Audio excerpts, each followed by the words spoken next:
7 special पेश करता है।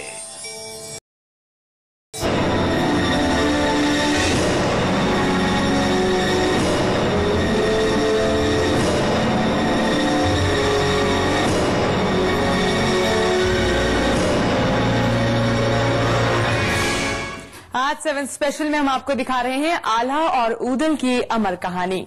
आल्हा हर रात आते हैं उस मंदिर में। सुबह होते ही मंदिर के पुजारी को एक ऐसा फूल मिलता है जिसे उन्होंने कभी नहीं देखा।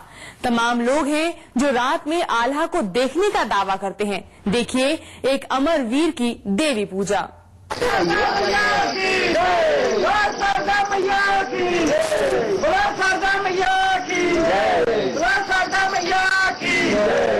यहाँ घना जंगल है। माँ भगवती का एक रूप है शारदा देवी। ये त्रिकुटा की पहाड़ियाँ हैं। वैसे तो इन पहाड़ियों का भी अपना आध्यात्मिक महत्व है, लेकिन यहाँ के लोग कहते हैं कि इन पहाड़ियों की अहमियत तब से बढ़ गई जब से यहाँ शारदा देवी का निवास है, और इसका श्रेय जाता है आल्हा को, उसी आल्हा को जिनकी वीरता से ये इलाका आज भी महकता है। दादी है घोड़े की, घोड़ा लगा बराबर यार, पिछली टाप रही धरती में, दो हौदी पे दही मिलाए, साते गासी आनंद ने और ऊपर को लिया उठा, मारा घुमा कर दोनों हाथ पे। कथा है कि आल्हा को बचपन से ही देवी शारदा का वरदान था। बचपन में वो मुंडन संस्कार के लिए अपने ननिहाल कटनी जिले के बहोरी बंद नाम की जगह पर गए थे। 4 साल की उम्र थी, लेकिन देवी दर्शन के लिए रोज जाया करते थे। उस उम्र में भी उन्हें देवी की सारी स्तुतियां याद थीं।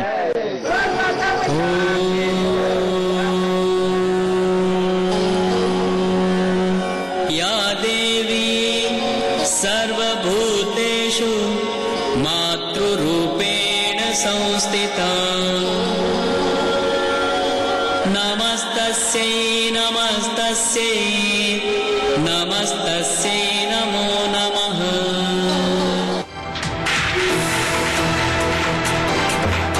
कुछ महीनों तक ननिहाल में रहने के बाद आल्हा जब महोबा लौट रहे थे तो उन्हें ख्याल आया कि वो इतनी दूर से देवी की पूजा करने रोज कैसे आ पाएंगे। लिहाजा उन्होंने देवी से प्रार्थना की कि वो उनके साथ महोबा चलें। आल्हा पर देवी शारदा की परम कृपा थी, लिहाजा वो आल्हा के साथ चलने के लिए तैयार हो गई, लेकिन एक शर्त पर। शर्त ये थी कि आल्हा आगे आगे चलेंगे और देवी उनके पीछे पीछे। रास्ते में चाहे बिजली कड़के, चाहे बादल गरजें, चाहे शेर दहाड़े, आल्हा पीछे मुड़कर नहीं देखेंगे। आल्हा ने देवी की ये शर्त मान ली और देवी उनके पीछे पीछे चलने लगी। रास्ते में सब कुछ हुआ, बिजली भी चमकी, बादल भी गरजे, शेरों ने दहाड़ा भी, लेकिन आल्हा ने पीछे मुड़कर नहीं देखा। लेकिन इसके बाद जो हुआ उसे आल्हा भी समझ नहीं पाए। रास्ता सुनसान हो गया, कहीं बिजली नहीं, बादल नहीं, कोई शेर नहीं, बस एक सन्नाटा। और सन्नाटा ऐसा कि आल्हा की समझ में नहीं आया कि क्या करे। उनके मन में ख्याल आया कि कहीं देवी रुक तो नहीं गई, क्योंकि पीछे से भी कोई आवाज नहीं आ रही थी। वो भूल गए कि देवी ने चलते वक्त उनसे क्या कहा था। उन्होंने पलटकर पीछे देखा और देवी शारदा वहीं ठहर गईं, क्योंकि शर्त यही थी कि जहां तुम पीछे देखोगे मैं उससे आगे नहीं जाऊंगी। मध्य प्रदेश के सतना जिले में मैहर की ये वही जगह है जहां आल्हा ने पीछे मुड़कर देखा था और देवी यहीं की होकर रह गईं।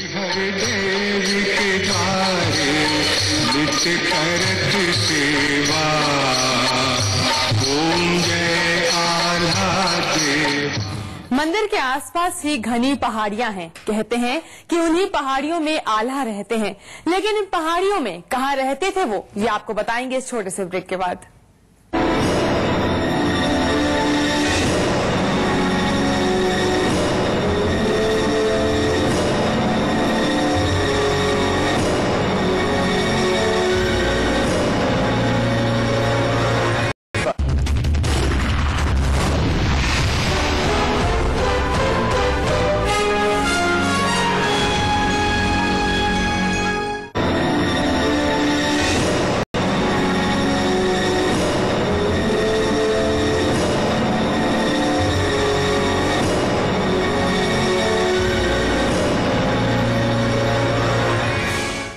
इस इलाके के लोगों के लिए ही आला ही भगवान है। उनके दिन की शुरुआत तो आला के गुणगान से ही होती है।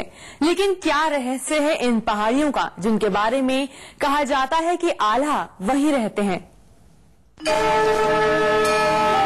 इस मंदिर में रात गए रोज कोई पूजा करने आता है। एक अनोखा सा फूल रोज यहाँ चढ़ा हुआ पाया जाता है। इलाके के लोग मानते हैं कि वो कोई और नहीं, आला ही है। सच क्या है, इसे कैसे बताया जा सकता है? खुद आला की ये गाथा अलग अलग इलाकों में अलग अलग ढंग से गाई जाती है।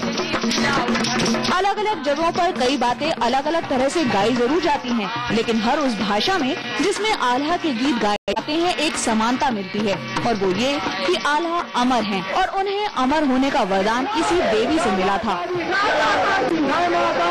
दूसरी अहम बात ये भी है कि इस मंदिर के पुजारी तो बदलते रहते हैं, लेकिन यहाँ जो भी पुजारी रहा है वो यही कहते रहा है कि यहाँ रात में कोई आता है। क्या सच है और क्या झूठ, विवाद का विषय है, लेकिन बात जब आस्था की हो तो इतिहास परे हट जाता है। आल्हा ऊदल, उनकी लड़ाइयाँ और देवी पूजा की ये कहानी भी कुछ इसी तरह की कहानी है, जिसे चाहो तो मानो, ना चाहो तो ना मानो। ब्रह्मा डटा सामने जाए, सरोही ब्रह्मजीत ने